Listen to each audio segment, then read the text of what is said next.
Hello అండి, అందరికీ నమస్తే. Welcome to Maguva facts and gallery. ఈరోజు ఒక బ్యూటిఫుల్ రెసిపీతో మేము ముందుకు వచ్చేసాను.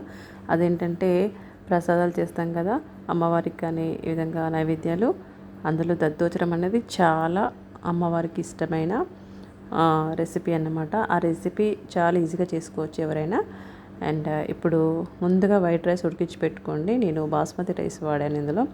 మీ దగ్గర ఏది అవైలబుల్ ఉంటే అది తీసుకోండి. నేను కంటిలో నాకు ఇదే వాడతాను కాబట్టి నాకు ఇదే ఉంది.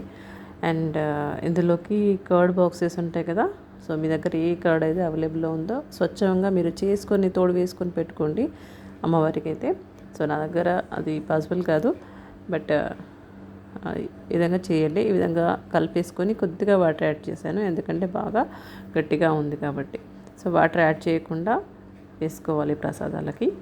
అండ్ ఎక్కువ వాటర్ యాడ్ చేయొద్దు, పెరుగు ఎక్కువ ఉండేలా చూసుకోండి. ఈ విధంగా పోపు వేసేసుకుందాం. గుమ్మగుమ్మలాడే పోపు వేసుకొని పెట్టుకుంటే మనకు దద్దోజనం రెడీ అయిపోతుంది అన్నమాట. ఇందులోకి ఆవాలు, జీలకర్ర, మినపప్పు, శనగపప్పు, పచ్చిమిర్చి, ఎండుమిర్చి, కరివేపాకు ఇవన్నీ వేసుకొని లైట్గా దూరగా వేయించేసుకొని ఈ పోపు ఏదైతే ఉందో ఇందులోకి కొద్దిగా ఇంగువ వేసుకుంటే గుమగుమలాడిపోతూ ఉంటుంది పోపు అనేది. దద్దోజనంలో కావాల్సింది పోపే మెయిన్ అండి. ఆ పోపు ఖచ్చితంగా గుమగుమలా వచ్చేలాగా పెట్టేసుకోండి. ఓకే ఫ్రెండ్స్, మరొక బ్యూటిఫుల్ రెసిపీతో మళ్ళీ మేము ముందుంటాను. అంతవరకు సెలవు.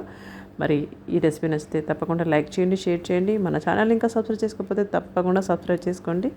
అండ్ నేను ప్లేలిస్ట్లో పెట్టాను అమ్మవారికి సంబంధించి